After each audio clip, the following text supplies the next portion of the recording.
Boa noite, pessoal. Boa noite, pessoal. Mais uma quinta aqui a gente com vocês. E hoje a gente tem uma convidada super especial, a Vitória. A gente vai trazer ela para falar um pouquinho sobre esse tema tão importante que está aqui com a gente hoje, a ansiedade. Será que a gente tem se sentido ansioso? Será que a gente reconhece os sintomas da ansiedade? Doutora Vitória, vamos falar sobre esse tema lindo, mas antes a gente quer que você se apresente. Boa noite, pessoal. Meu nome é Vitória, sou médica psiquiatra, tenho uma formação extra em psiquiatria intervencionista, né? E também na psicogeriatria, que é a psiquiatria do idoso. E também atuo na parte da neurociências, que eu estou concluindo uma pós-graduação na PUC do Rio Grande do Sul. E o objetivo do assunto de hoje, do tema, é nós falarmos sobre a ansiedade com certeza, porque o Brasil ele lidera como o primeiro país mais ansioso no mundo. Né? E o terceiro em quadros de depressão. Então, é uma dúvida muito grande que às vezes o paciente ele traz e procura a gente no consultório sobre: será que eu preciso de um remédio? Será que a minha ansiedade ela é uma ansiedade patológica? Será que eu preciso de uma medicação contínua? Esse remédio vicia? É só remédio mesmo que trata a ansiedade? Então, esses pontos eles devem ser abordados a fim de informação. Porque a informação sempre é o melhor caminho, até mesmo para a gente não ter um preconceito quando procurar uma ajuda. Preconceito com o psiquiatra existe, então eu acho que o primeiro fato que nós precisamos entender antes de entrar nesse tema é o que é a ansiedade. Né? A ansiedade, eu costumo dizer que ela é uma emoção natural. Não existe ansiedade sem medo. E medo do quê? Um medo subjetivo. Sim. Que às vezes vem o medo da morte, o medo de cair de um avião, o medo de ter uma doença. Então, tudo que gera medo pode gerar uma emoção que se chama ansiedade. E muita gente achava antigamente que a ansiedade era uma balela, né, Vi? Sim. Que era alguma coisa que assim, tá faltando fazer alguma coisa, por isso que tá falando que tá ansioso. Isso. Sim, e a ansiedade não é, né? A ansiedade traz muito sofrimento ao ponto de, às vezes, afastar a pessoa do ambiente dela de trabalho. A gente precisa dar um atestado ao ponto dela travar. Só que quando essa ansiedade ela se torna patológica... Isso é importante né? entender, né, Vi? É importante porque poucas ansiedades, na verdade, elas são patológicas. Se a gente for ver do nosso dia a dia, a ansiedade é uma emoção protetora. Sim. Só que ela é patológica quando ela gera sofrimento. A ansiedade, quando ela gerou sofrimento, quando ela trava, ela te rouba da sua vida, isso é uma ansiedade patológica que você merece procurar uma ajuda. E quando nós fechamos um diagnóstico, um exemplo de um transtorno de ansiedade generalizado, o paciente ele precisa ter pelo menos 6 meses de sintoma para nós começarmos a pensar. Vi, mas o paciente consegue reconhecer que ele está em sintomas, sofrimento há 6 meses, por exemplo? Não necessariamente. Geralmente, às vezes, alguém próximo reconhece. Às vezes vem muito como um ganho de peso, né? Às vezes vem muito uma alteração de sono, uma irritabilidade. Às vezes a pessoa não consegue sintomas apenas e que ele acha que é isolado, né? Que ele acha que é isolado. Só que a esposa, o filho, o colega de trabalho, às vezes vai percebendo e dá um toque.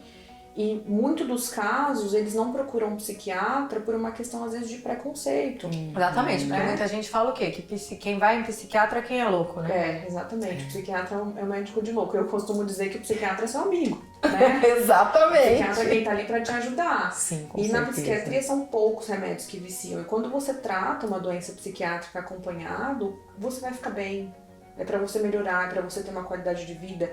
E tem como você ter alta da medicação. Sim. O remédio ele precisa ser posto para organizar a química do seu cérebro e depois você conseguir se livrar. Então, os transtornos ansiosos é igual a sofrimento. É aquilo que tem sustenta, é aquilo que fica, não é aquilo que é passageiro. Entendi. A ansiedade não patológica, ela passa, ela vem em momentos de dia. Agora, aquela que fica, que rouba a sua vida, essa sim é uma ansiedade que a gente precisa. Não necessariamente de um remédio, porque mudou muito os estudos, né? Atividade física bem feita ajuda muito na ansiedade, mas o remédio, quando a gente introduz, a gente precisa entender o papel dele. Então é muito importante, né, Vi, as pessoas entenderem e diferenciar o estado emocional, a ansiedade como um estado emocional, esse sofrimento que decorre da ansiedade a longo prazo, que aí sim torna essa emoção mais disfuncional, mais patológica. Isso é muito importante. Como que a gente reconhece? Isso que a gente ia perguntar, né, Vi? A primeira coisa que faz a gente reconhecer é nós nos observando. Porque as nossas emoções, elas conversam com a gente o tempo todo. E o que a gente vê muito hoje na sociedade, as pessoas saíram de um modo em que elas não querem mais sentir. Exatamente. A gente Então, fala disso bastante. Elas têm medo de Bastante. sentir. E às vezes procuram o psiquiatra para se anestesiar, né? Não entrar em contato. Então a né? gente vê o quê? Que a pessoa parece que ela tá buscando o psiquiatra pra quê? Não é pra se enxergar e pra tentar tratar essa ferida lá dentro. É simplesmente pra anestesiar e Isso. pra seguir a vida só tomando um remédio e usando ele de muleta, né, Via? Exatamente. É o que eu costumo explicar para ficar mais fácil pra gente entender. É como se a pessoa tivesse maquiada. Na hora que ela lava o rosto dela, que ela tirou o remédio, tá tudo ali. Então é aquela ansiedade que às vezes não melhora tanto, porque pode ser que ela precise resolver alguma coisa no relacionamento, no trabalho dela, pode ser que ela precise mudar o estilo de vida dela, dormir mais, pelo menos umas 7 ou 9 horas de sono por noite, que ela precisa às vezes ver o modo como ela se alimenta, reduzir a bebida alcoólica, estímulos com drogas, e a pessoa às vezes não quer. Ô Vi, o que você fala dessa parte de automedicação? Porque assim, tem muita gente que eu vejo que sai se automedicando, pega uma receita Nossa, é médica muito com um comum. amigo, com outro, com isso. Porque eu tô sentindo isso, vou tomar esse tal desse remédio aqui, já melhora, e toma de qualquer jeito. É o tal do Venvance e do Rivotril que a gente mais vê de E é onde está automedicação. o perigo. Eu já cansei de ver pacientes indo internado, até mesmo no hospital psiquiátrico, porque nem tudo que parece é. E aí tomam uma medicação que altera a química desse cérebro, principalmente o Venvance. Ele gera uma estrutura de uma droga e a pessoa perde o eixo dela, às vezes chega a pensar em suicídio por conta da medicação, às vezes chega até alteração de comportamento, se arriscar demais. E aí o que acontece com essa pessoa é que quando ela chega numa consulta com o psiquiatra ele fica literalmente perdido, porque já tomou remédio que às vezes não fez efeito, né? E aí na hora da gente testar uma medicação pensando no diagnóstico, a gente encontra meio que sem jeito de lidar com aquilo. Então, o remédio psiquiátrico, ele altera a química cerebral. A gente tem que ter amor pelo nosso cérebro, porque se o nosso cérebro trava, a nossa vida trava. Trava, E esse uso desmedido só faz esse quadro ir piorando cada vez mais. Só faz o quadro piorando E cada talvez vez mais. agregando novos transtornos, né? Sim, abrindo um risco, né? Abrindo um risco. De um transtorno que às vezes você não teria. Exato. Igual tem muitos... O que eu falo para os pacientes, às vezes a minha mãe tem um transtorno afetivo bipolar e eu acho que eu tô ansiosa, eu vou lá e tomo um remédio para ansiedade, quando na verdade poderia ser uma manifestação da bipolaridade, eu abro e é uma doença que não tem cura. E se eu não tivesse tomado um remédio, eu não teria aberto aquela doença. Né? Vi, o que você fala também dessa parte do chat GPT, desse nosso novo médico? Nossa, Muita gente isso tá consegue demais. o quê? Informação através dele e começa a achar que não precisa mais do médico, porque se perguntar ali pro chat GPT, ele vai responder tudo. Sim. Você já percebeu percebi. esse quadro caminhando? Já percebi muito caminhando, né? A Posso internet, imaginar. ela tá aí para nos ajudar, mas não para nos substituir necessariamente, principalmente quando estamos falando de saúde e de uma área um tanto quanto subjetiva que é a psiquiatria. Ainda mais que a psiquiatria, ela analisa o paciente como um todo, Como né? Exatamente. Desde E lá quando no a chat gente- GPT você coloca informações soltas. Então, se eu tô falando de mim mesmo, eu vou falar só o que eu acho É isso interessante, que eu ia não falar, é mesmo? ainda tem esse viés, né? Eu Exatamente. vou só até onde eu acho necessário ir. Exatamente. Às vezes tem coisas que são sintomas que a pessoa não sabe que é sintoma. E aí o chat GPT não vai conseguir ver Não isso. vai, Exatamente. claro que não. Então é uma questão que a gente precisa tomar muito cuidado como utilizar. Essa questão da inteligência artificial é algo que veio para ficar? Sim, veio para ficar.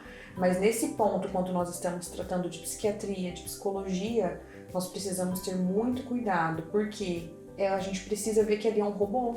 E a gente Sim. tá falando de um objeto humano, né? Que tem Exatamente. diversas Que características. tem muitas nuances, que tem traumas de infância, que tem segredos que às vezes você não consegue exteriorizar, você não consegue falar, e tudo isso influencia em diagnóstico e tratamento. Né? Então não substitui. É óbvio que a gente pode fazer uma pesquisa, mas substituir a especialidade não. Não existe. Né? Né? Isso não tem como. Vi, então assim, o que você falaria pra gente que a gente pode também procurar como saída num caso de ansiedade sem ser um medicamento? O que a gente tem como técnicas que a gente fala não medicamentosa, né, para o tratamento dos transtornos ansiosos de modo global, a gente inclui atividade física, uma atividade física bem feita, né? Regular. Na verdade, né? qualquer atividade física ela tem um benefício, mas a que tem nível de evidência mesmo é aquela de 45 minutos, de moderada a alta intensidade, 5 vezes na semana, né? Outra questão que ajuda muito, prática de mindfulness, Sim. que é nós percebermos, né, atenção plena em nós, no aqui, no agora, trazer essa mente, aterrizar, muito o que Pra você onde os mesmo pés fala, estão, né, isso, Vi? né, conectar a mente com o pé, isso ajuda muito.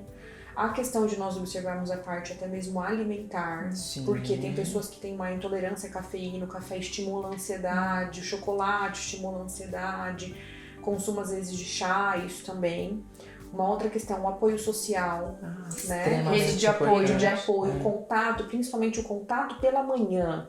Tem vários estudos que comprovam que a nossa interação, quanto mais cedo nós conseguimos ter a interação pela manhã, melhor é a nossa sensação de bem-estar, melhor é o Então nosso você fala que nível de se a gente ansiedade. pela manhã tem esse nível de acolhimento maior, esse nível de pertencimento, Ajuda muito, Ajuda muito.